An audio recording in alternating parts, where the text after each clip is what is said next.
Good evening, everyone. Welcome to In the Center of the Circle. This is episode or show number 10. I can't believe I'm at show number 10. How did that happen? I'm back in Vancouver, and it is my great pleasure to be spending the next hour with Laura Madsen. And boy, are you in for a treat. Laura's going to talk about her passion for silence practice and how she got to that point. In the meantime, I'd like to start with the same piece of music that I start every show with. That's Jack Fowler's We Come Together.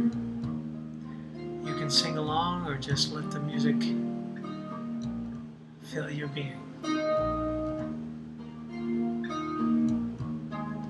We come together in this moment.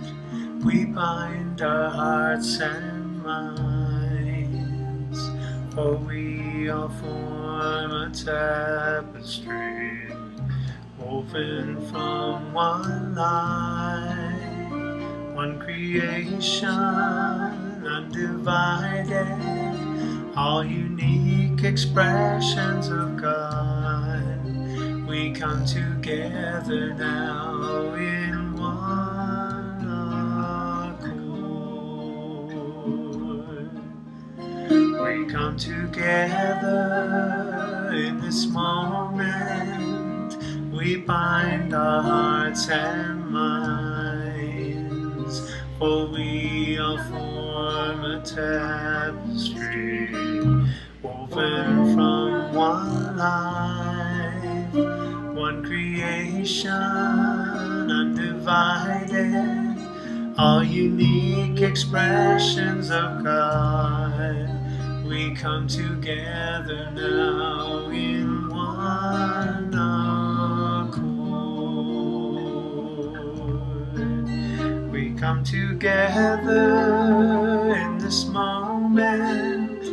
We bind our hearts and minds, for we all form a tapestry woven from one life, one creation, undivided, all unique expressions of God. We come together now in one accord.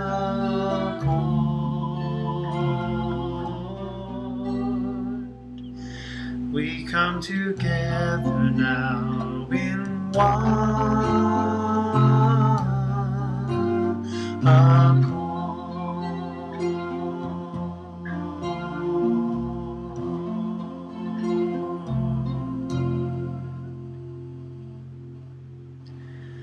Deep breath, everyone.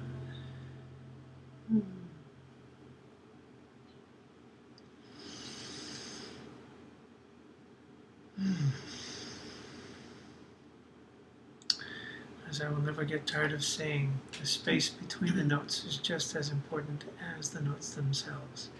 And boy, have I got an expert on that this evening.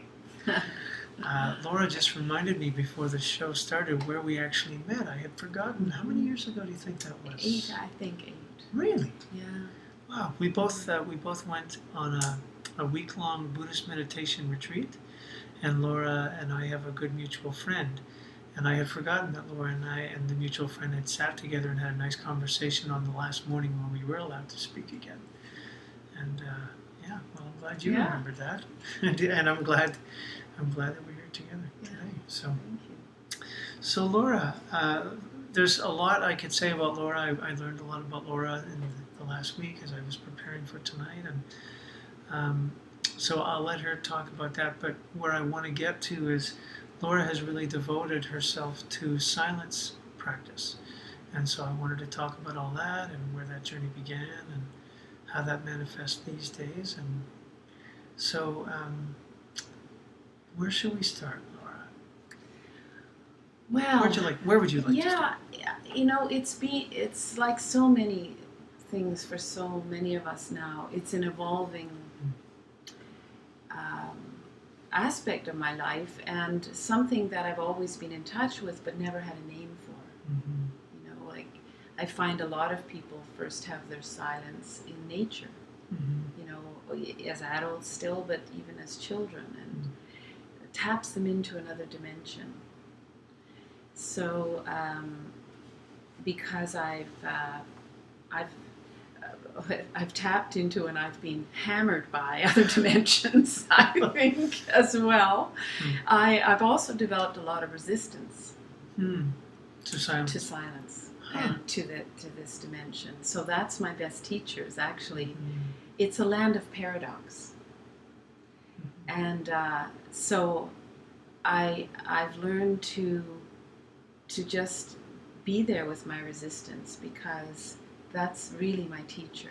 Not so much the stillness and the silence, because when I'm there, I'm just there with that. When I'm not there is when I learn the most, because I learn where I'm in resistance to it. And it's usually some habit of thought or negativity or judgment or something that keeps me away from that center.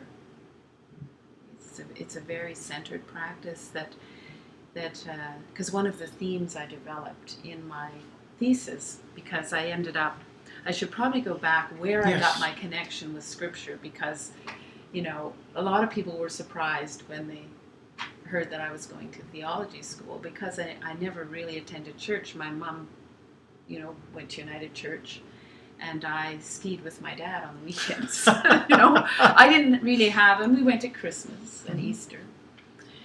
But I took I guess what was a Sunday school class when I was about 12, and everybody dropped out of the class. There was maybe half a dozen kids in it. And by week 3 or 4, we were just 2 of us. Wow.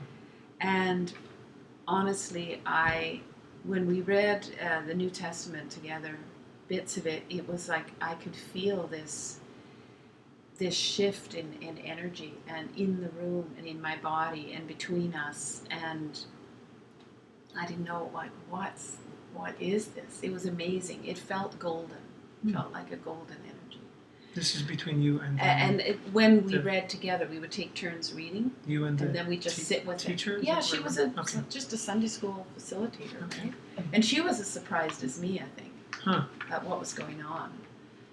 Because she could feel it too. So it wasn't just me making it up. And so that led me to read the Bible.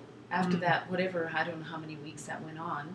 But I thought, there's something to this. And every night for 3 years, till I was 15, I read the Bible. And I had my own retreat, which was, I now realize, so unusual.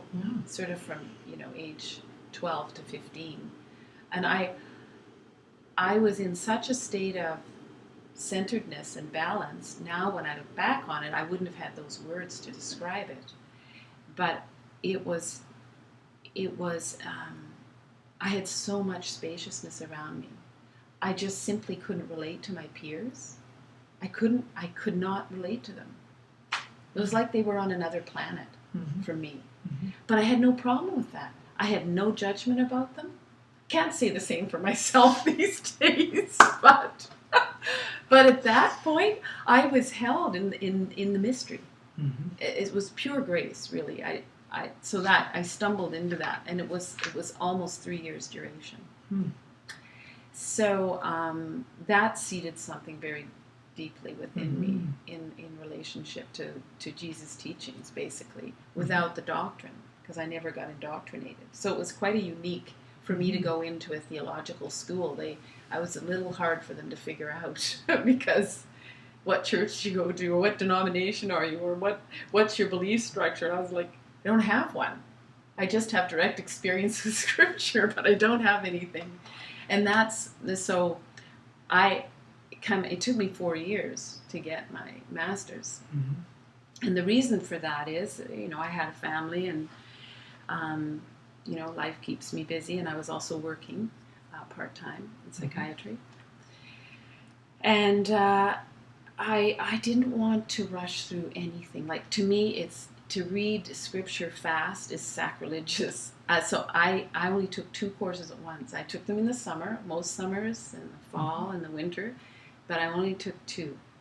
And I was with people that were taking 5 and 6. You know, they were like cramming through them. But this was not to get a master's to have anything particular.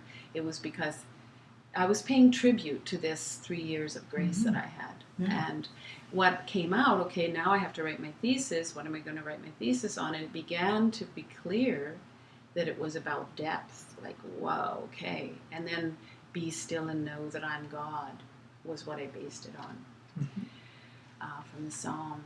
And I wanted it to involve people. Because really what I was hungry for, and I think all of us are, is a form of communion. So depth and communion. So it was a research thesis that involved 8 people, 8 brave souls. And I had developed 5 themes with lots of research and lots of bigwig names like Father Thomas Keating and Cynthia Bourgeot and Thomas Merton. He's sort of the silence king in the Judeo-Christian tradition. And Buddhists as well. And so we did a Friday night, Saturday, Sunday, and then everyone took these themes home and practiced them for 3 weeks and journaled. So after their sitting meditation and then throughout the day, because it's really silence practice, not just on the cushion. It's in your life. You know, and so they had to observe at the end of the day, you know, where were the moments where they had that depth and that centered place. And one of the themes is physical responses, because your body doesn't lie to you. You know, I can tell, my head can lie. My head can tell me, oh, I'm not nervous, I'm totally calm. My body, you know, my heart rate's going, and you know, my body's sweating, and it's like that's actually not true. You know, there's some nervousness going on. So that had to be one of the themes, because the body's responses. So that was one way for them to check in at the end of the day, is where was that relaxation? Because when you're in the center, when there's really stillness and you don't have a personal point to prove, or there's such spaciousness that, and I always feel it in my heart, and my breath is deeper, and it's just a very, it's more than non-judgmental. It's like it's awake. It's like it's ready to meet life. So, you know, so there's 2 dimensions to it. There's the depth, and then there's what some people call the authentic self that emerges out of that depth. And that's a very different self than the conditioned Laura. You know, whether it's socially, culture, you know, the culture, my parents, the particular formulation of my family of origin, all of that is the conditioned self.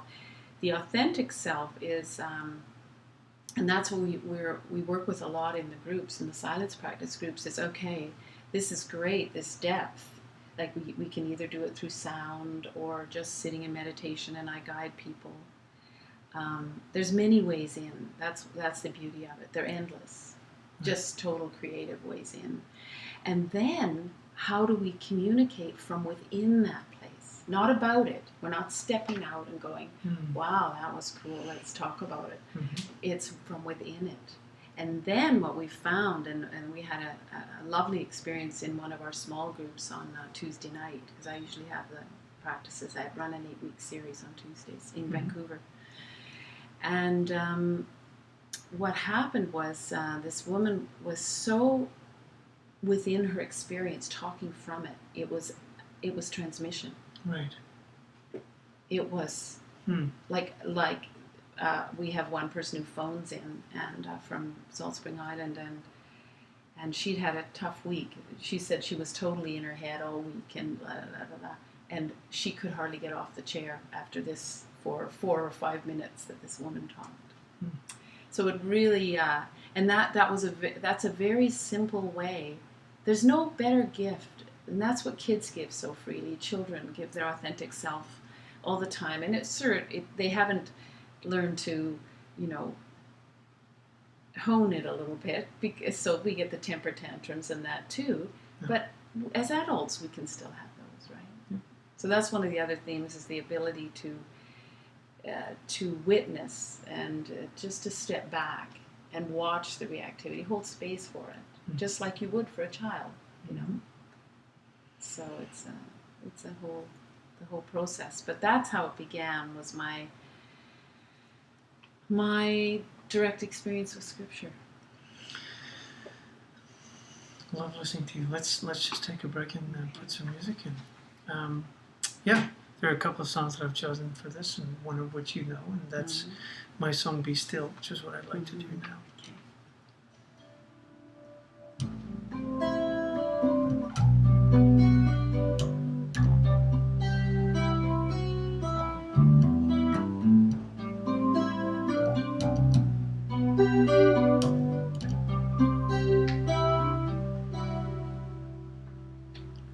Stop, take a break, whatever can wait. Allow here and now to unfold.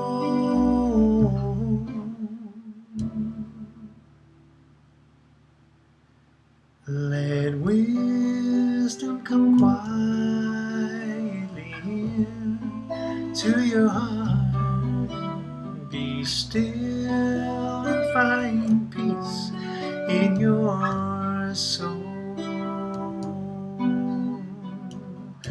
Like a seedling in the springtime, ripe and ready on its tree. Disconnect from all your worries and be free. Like a seedling in the springtime that surrenders to the sea. Empty out your expectations and just be. And breathe. Contemplate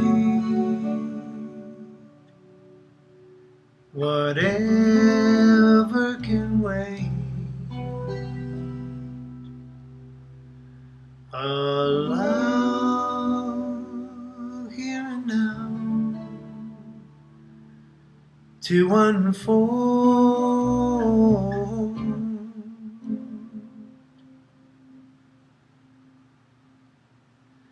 Let wisdom come quietly in to your heart. Be still and find peace in your soul. Everything has its own season. Everything has its own place. Everything has its own purpose, its own grace.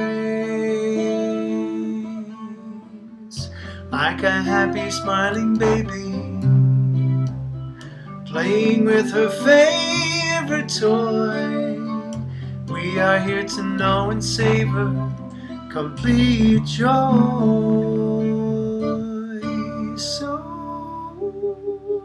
stop. Take a break.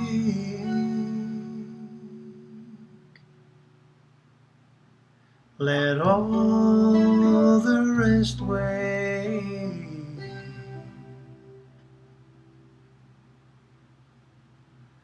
Allow here and now to unfold.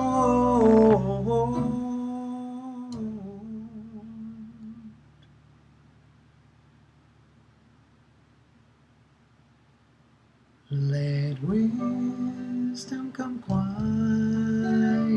in to your heart. Be still and find peace in your soul.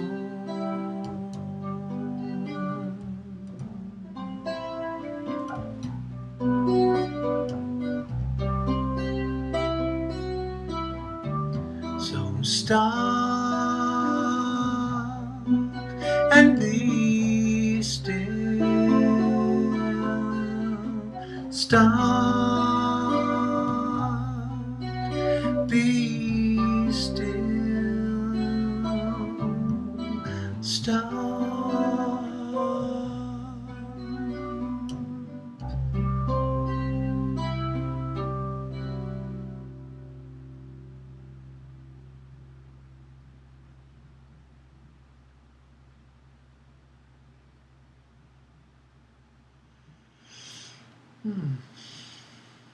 Deep breath, everyone.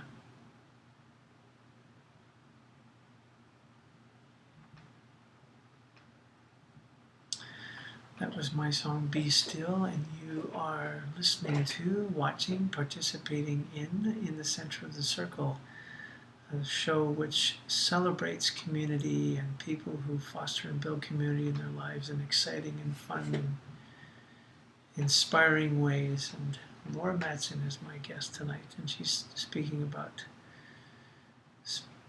silence practice. I was going to say spiritual practice. Well, it is in that category. Yes, it is. So you were talking about your 5 points, and you talked about the first two. Can you just recap the first two for those who may just be joining in? Okay. So the first one I mentioned was physical responses. And many of us have had that, as I say, a lot when in nature, or perhaps when you're meditating and things are just feeling more aligned. Mm-hmm. So that's a physical response. It's a reliable feedback loop, the body, not so much the head.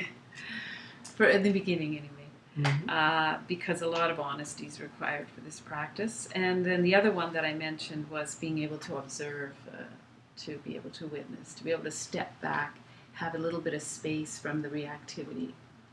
Because if we don't do that, what we do is we project it outside ourselves. So we have this reactivity, and then it's my husband making me feel this way, or my boss, or whatever the story is.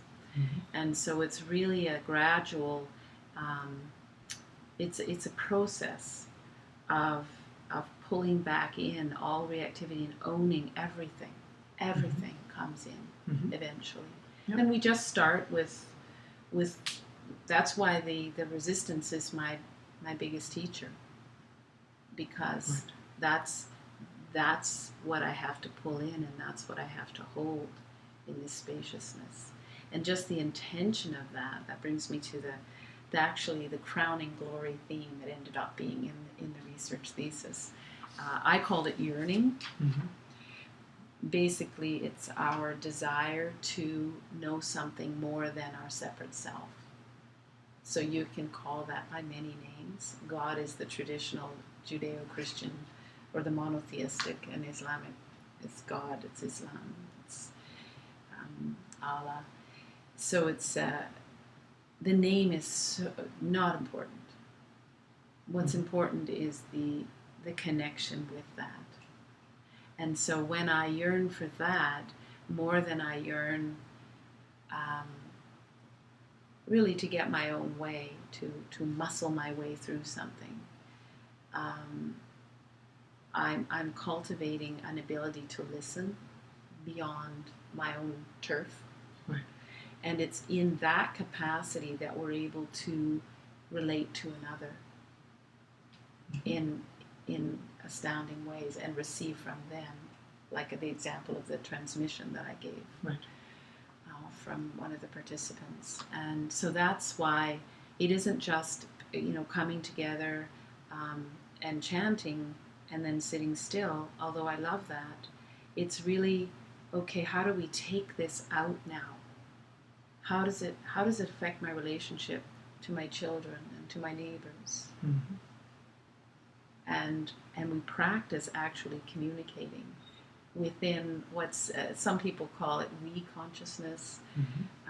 Some people call it, and this is where since in the 5 years since doing the thesis, it's really, although I had that in there at the beginning, it wasn't just about the stillness, it really was seated in there, but it's become much more an active part of the silence practice groups.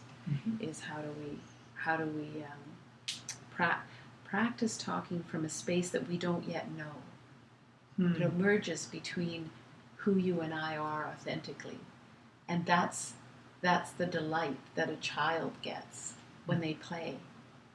You know, I was telling the group a couple of weeks ago how my daughter and my niece, who's 8 months older, were raised quite a bit younger than their other two siblings. They were like, 10 or 11 years younger. Mm-hmm. So they were like only children, and then they were the closest thing to their own age, and their delight in seeing each other.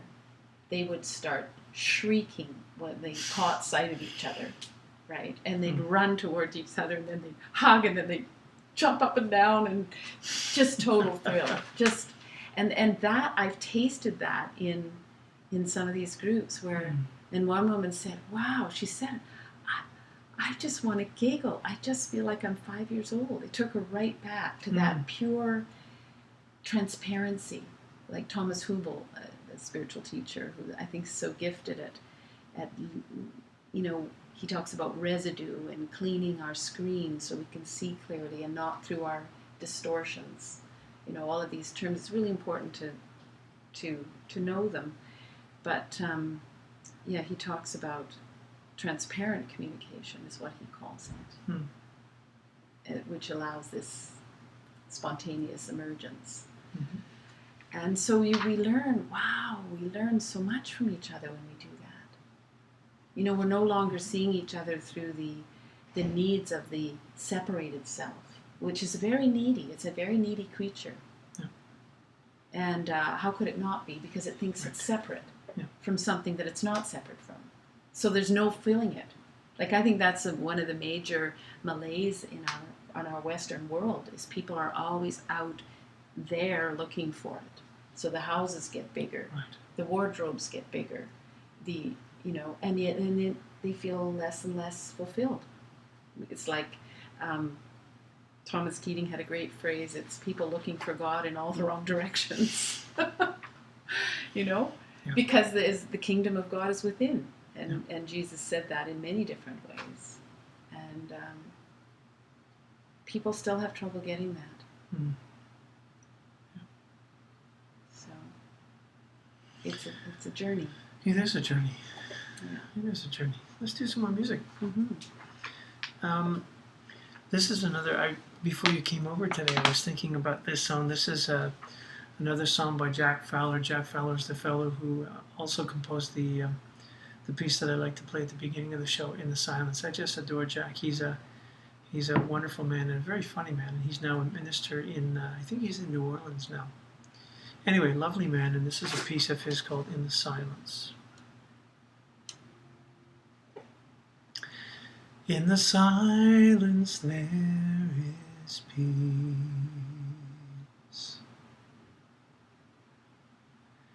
In the silence there is unspoken joy.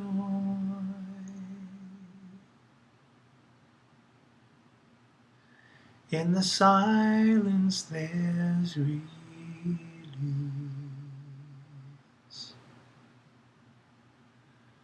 From a world full of chaos and noise.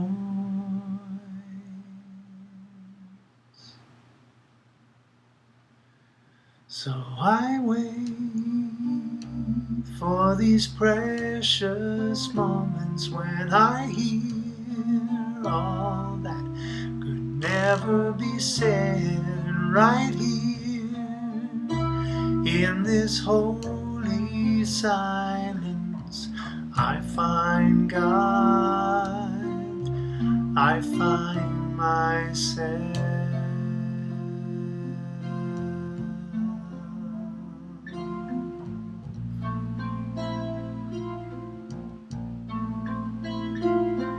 In the silence there is peace. In the silence there is unspoken joy. In the silence there's release. From a world full of chaos and noise. and I wait for these precious moments when I hear all that could never be said, and right here in this holy silence I find God, I find myself.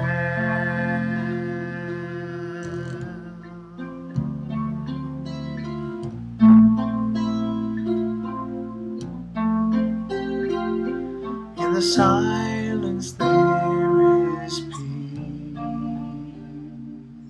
In the silence there is unspoken joy. In the silence there's release from a world full of chaos and noise.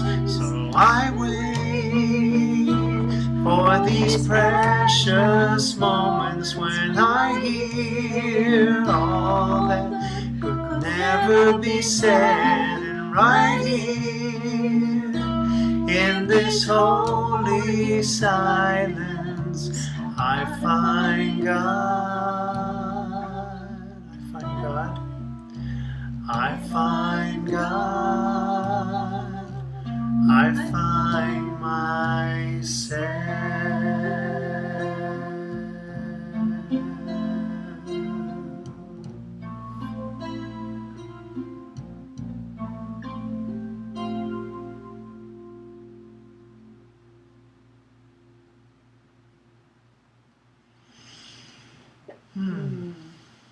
Deep breath, everyone. You are watching In the Center of the Circle, episode number 10. In the Center of the Circle, a show that is devoted to celebrating community and people who build community in their lives. And so the absolute perfect guest is here with me tonight, Laura Madsen, who is all about silence practice, and she's been telling us about that. And you know, the one question I haven't asked you, Laura, is, well, and perhaps it's an evident question, is what took you from the experience, that incredible experience you had, your connection to Scripture as a teenager, to wanting to share this, to wanting to lead the retreats and the workshops that you do now? And was it just, this just makes me feel so alive, I just have to share it with everyone else? Is it that obvious answer, or was there something else to that? No, because I think, like many, I was shy about this depth. It's not culturally accepted, and I didn't grow up, like my dad is an atheist, I think, and my mother went to church with a belief system. I don't know. I think so. He never liked my childhood questions I was asking for. I was wanting to be received in the same depth that I was experiencing, and it was like, life is simple. Don't, the sun rises, the sun sets. What are you on about, right? So like many, it kind of went underground in a way. It was always there, though. I couldn't get rid of it. It is who I am. So this is really basically a coming out, and it's time. I'm in my early 60s now. It's time, and so there's a part of me that still wants to hide, that's shy, and yet I know that this is a time to be bigger than, know ourselves in the big place and stand in that ground, because that's what the world needs. That's what we all need.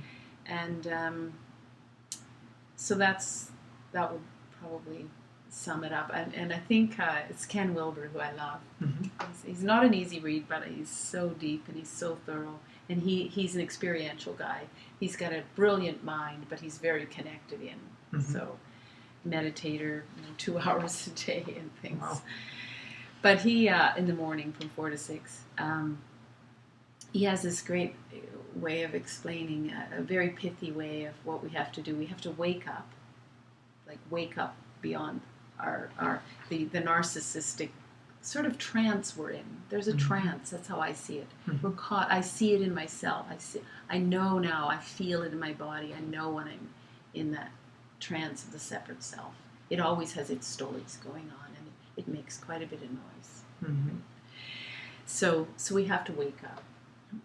And then we have, not in this particular order, because I think it's like a spiral, I'm doing them all, right? And then we grow up. Mm-hmm. Like that's the ingestion, what I mentioned earlier, of having to not project anything on anyone else. Why am I judging that person, right? Pull back. What is that about? It's usually something I feel deficient in, right? So when you really, so that helps us grow up. And we're not children anymore. It's time to take responsibility. And then the third is to show up. So this is part of my showing up. And I don't know where it'll lead. Mm-hmm. But, hiding out isn't an option anymore. So this is part of my showing up. On behalf of all the people that you have met and that you will influence, thank you for showing up. Well, thank you. Mm-hmm. This is how you're showing up. So it's like that's why we can help each other, right? This is why I love the title of your show. Yes. In the center. I just want to have a look, and I see that we have a question. We have it's Meryl. Meryl is my patron saint. Meryl's with me on every show. I'm so grateful for Meryl. I feel a special connection to the words of Laura. Thank you for these very precious moments. They are appreciated. Namaste. Thank you, Meryl. Just want to acknowledge Meryl. So in the spirit of honoring your showing up, tell us about what you offer and how people can dance with you. Yeah, well,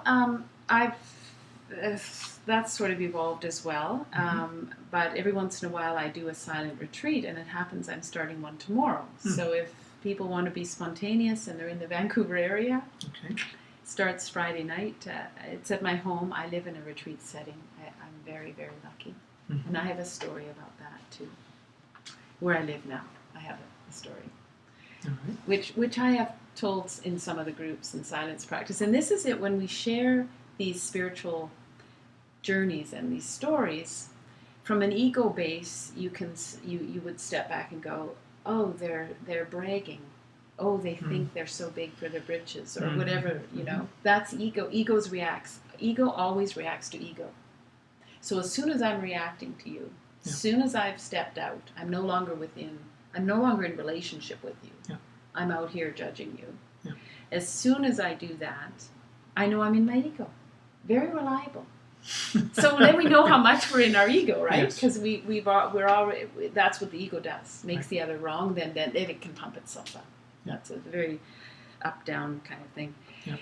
And with a silence and with letting go of all that, there's a meeting that's very mutually beneficial. It's very feeding to the soul, which is where the authentic self emerges from, the depth of the soul.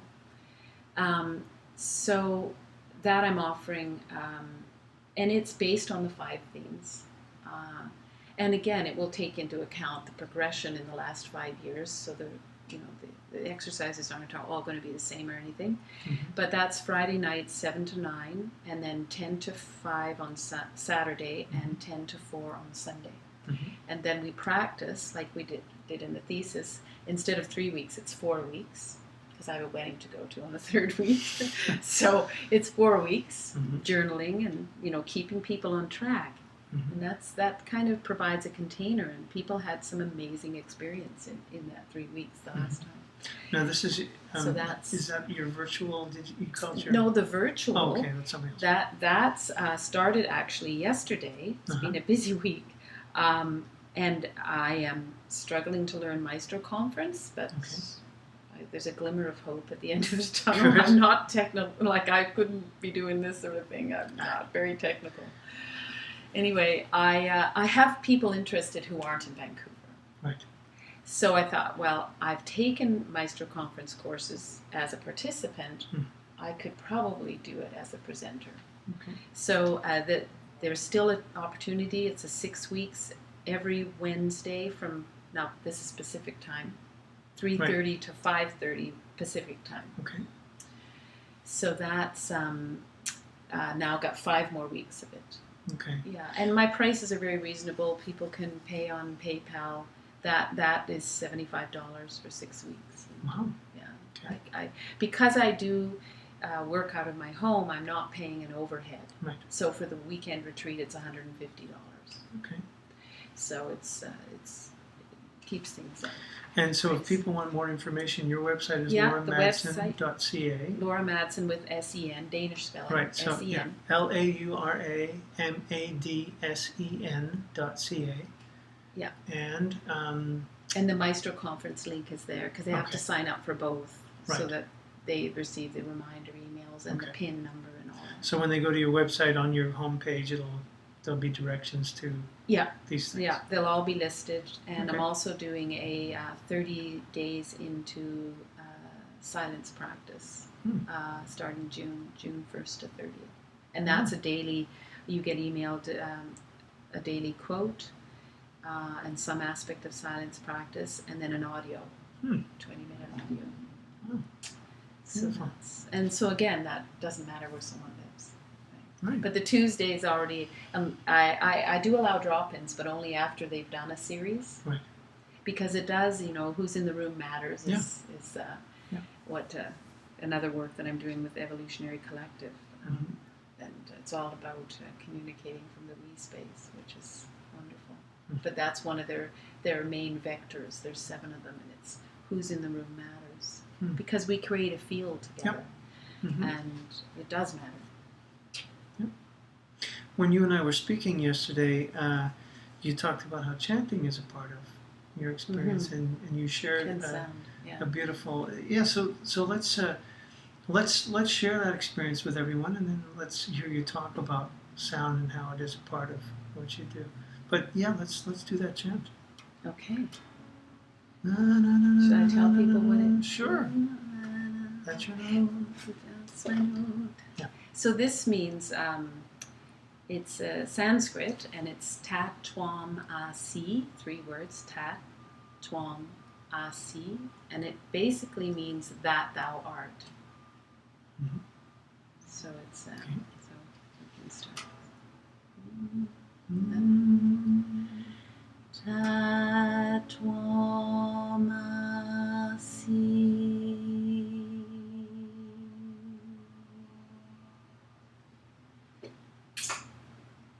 Tat Twam Asi.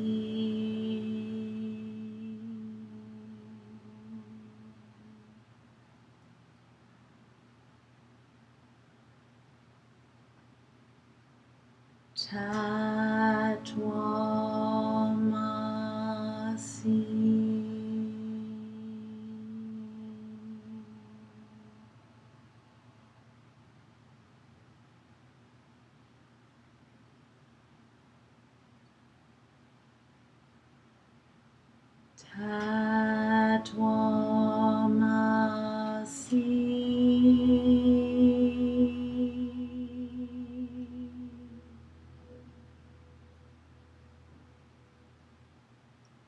Tat Twam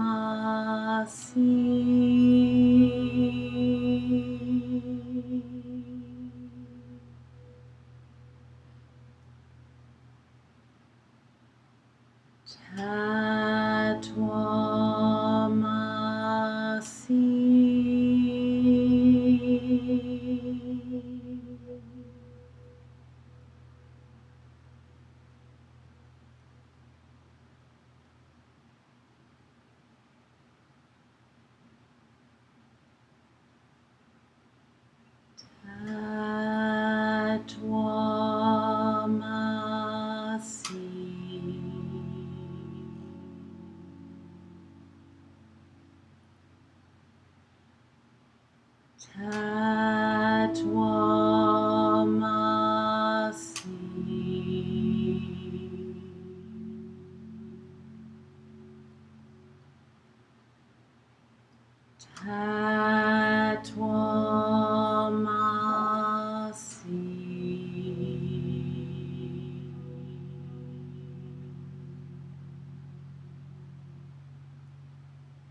Mm. And Deep so breath, everyone. yeah, the spaces between the sound is so important.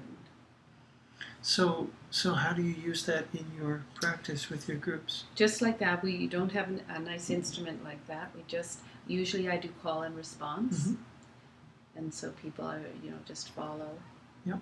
Like that. They would just respond back. And there's a variety of them. We do be still and know that I'm God too. And I check with everyone, is everyone all right with the word God? Right. Mm-hmm. Because many aren't. Yep.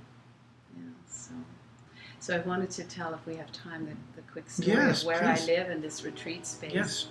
And because I think this is very, it's when we have spiritual experiences, I guess that's the way to call them, into the mystery, into the belonging to something much bigger than we could ever imagine. Sometimes memories surface, and I grew up in Kamloops, and born in Nova Scotia. Just to tell people, so Kamloops is 4 hours away? Yeah, it's now with the new Coquihalla Highway, 4 hours. Yeah. So about 4 hours on the fast road between Vancouver and. It was longer when I was younger. Right. Okay. But we used to come down every Easter to visit some good friends of my parents, and I loved coming to Vancouver. It was very different than the semi-desert that's Kamloops. And I love it there too. But so it was 1966. I was 12, and for some reason we were driving out to UBC, which and then it went along the boulevard. It doesn't go along 10th and 4th like it did now. 4th didn't exist. That was a gully.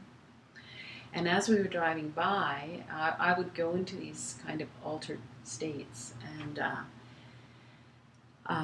as a child, and I had a lot of psychic phenomena going on, but my grandmother did as well, my mom's mom, and she's also my namesake. Her name was Laura. And so my mom never made a big deal of it. She just, you're like your grandmother, right? So I didn't feel too weird about them. I just kind of relaxed and let them happen. So I was sitting in the back on the passenger side, and we were driving right by, a stone's throw away from where I now live and have for the last 22 years. But I didn't remember this until 2000, maybe 2000, I think it was. I was doing dishes at the window, looking out, and all of a sudden this memory of driving by and what I'd seen, this vision I'd seen at age 12, was a group of myself and a group of people, and we were shapes. We were just shapes. I didn't know who they were, but we were all leaning in and listening to a whole other way of living life. That's what we were doing. It was like this deep resonance that we had between us, but there was also a vertical dimension. Like Thomas Hubel talks about the verticality. Your first connection is to God. That's your first connection. And then the horizontal is connection to the other. But this one's first. Many people don't get that. They're out here all the time. Right. My first is here. Right. That is my home. And then from there, I love your home. But your home. You're not, So the horizontal, vertical balance is something we all have to work on a little bit.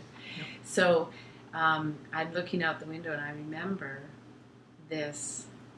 So we were doing both in that. I wouldn't have never had the words for this. I didn't even know the word consciousness at age 12. Right. So we had the verticality, and we also were together. We were communing. So I remembered it dropped in, and I was like, wow, I wonder who these people are.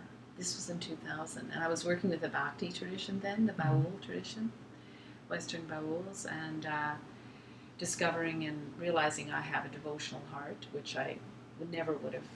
I have an anathema for the word bhakti and the whole tradition, and so then I had to do it, right, to get through my resistance. And that's not what drew me. My heart actually drew me, but so I didn't know who these people were, and so then I forgot all about it for 12 years until November of 2012, so that's 2.5 years ago now. Mhm. And this time it dropped in. I don't know what I was doing, but it totally stopped me in my tracks. But the consciousness landed in my body. Mhm. And I knew that the vision that I'd seen then had started. It had begun. Mm. Like there wasn't wondering who the people were, or because I kind of was doing it from the outside. When I first remembered, it was like, kind of, wow, who are these people? It's just like, it has begun. And that was November 2012. And then so much has evolved since then. What a beautiful affirmation. Yeah, so it is. It's an affirmation, and that's what they should be. It's not a braggy thing. I mean, I've had my fair share of them, and as I mentioned, I've almost died 4 times as well. And that's part of my resistance, I think, trying to check out. And this place is so confused and messed up, I want out, that kind of thing. Yeah. But I'm not doing that anymore. That there were 4 of them. So I've had my fair share of mystical experiences and visions and near-death experiences, and I don't really need any more experiences. It is to know that this dimension exists, and we are meant to fulfill our place within that. And so that's what you do. There you are. That's where I'm heading. Yeah, there's never any end Right. to this journey. That's it. Yeah. It's I say that I'm arrived home, but there's always more. It's that's the beauty of it. So let's mention your website again for people, because I'm sure there will be people who are watching who would like to be a part of your journey. So Laura Madsen.ca, Yeah. LauraMadsen.ca, and Laura's based in Vancouver, Canada. For those of you who can be a part of things that go on locally, she does offer she does offer groups. She does lead groups out of her own home, and she also offers a program which is run online, and you can find information about both of those things on her website. Thank you, Nathan. And also, I should mention, there's a lot of reading on that website. I write a monthly blog about silence, and those are all on there. And you're welcome to comment and ask questions or whatever. My whole thesis is on there, and a few papers. I wrote, I think I mentioned to you, or wrote one in Kabbalah with Rabbi Nora Kaplan, who had us write about our direct experiences by decade. So if people are interested in reading that kind of thing, when people go in, and that's under papers. Okay. So there's thesis and papers, and there's testimonials, and it's a website. I finally had to do that. That was about 9 or 10 months ago now. Yep. So. You have to hang out your shingle on the net. Yeah, I gotta hang your shingle out. Yeah. You gotta do that. Yep, you do. Yeah. Okay. Yeah. Well, thank you, Laura.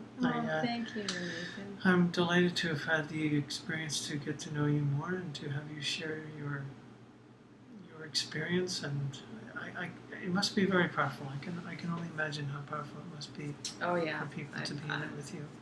Well, it's powerful for me, and it's what we're here to do.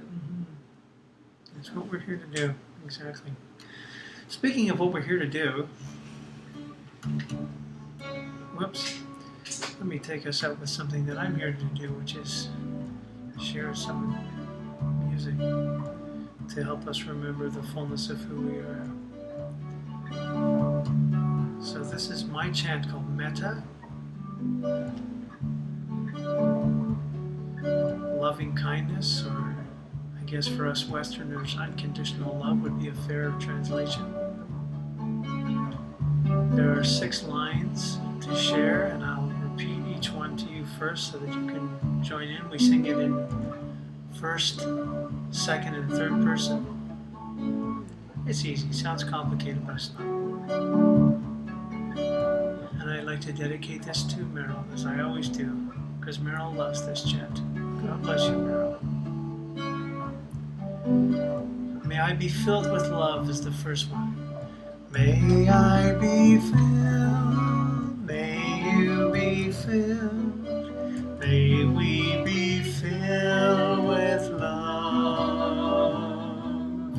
May I be filled, may you be filled, may we be filled with love. May I be kind to all.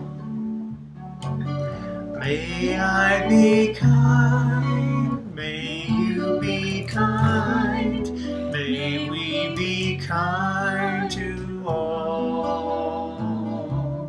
May I be kind, may you be kind, may we be kind to all. May I be safe from harm. May I be safe, may you be safe, may we be safe from harm. May I be safe, may you be safe, may we be safe from harm. May I be well and whole. May I be well, may you be well, may we be well and whole. May I be well, may you be well, may we be well and whole. May I be filled with peace. May I be filled, may you be filled, may we be filled with peace. May I be filled, may you be filled, may we be filled with peace. And the last one is may happiness be ours. May happiness be ours.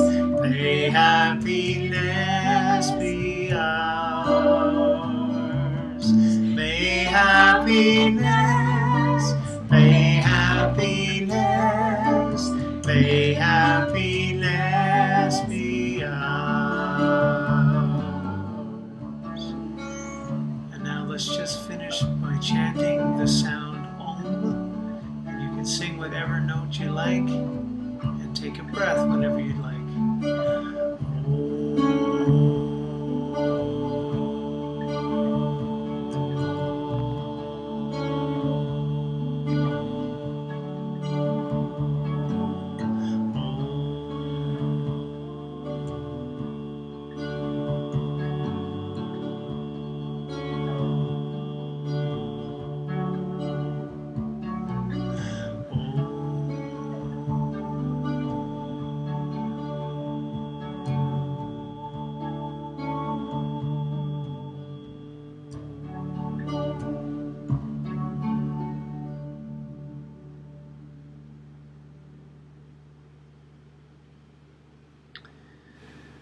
Deep breath, everyone. You have been with us for the last hour for episode number 10 of In the Center of the Circle. My very special guest has been Laura Madsen. And for those of you who would like to learn more about what Laura does and perhaps dance with her and what she offers, silence practice, please visit her website, which is lauramadsen.ca, LauraMadsen. Thanks very much for spending some time with us. Go with love. Namaste. Namaste.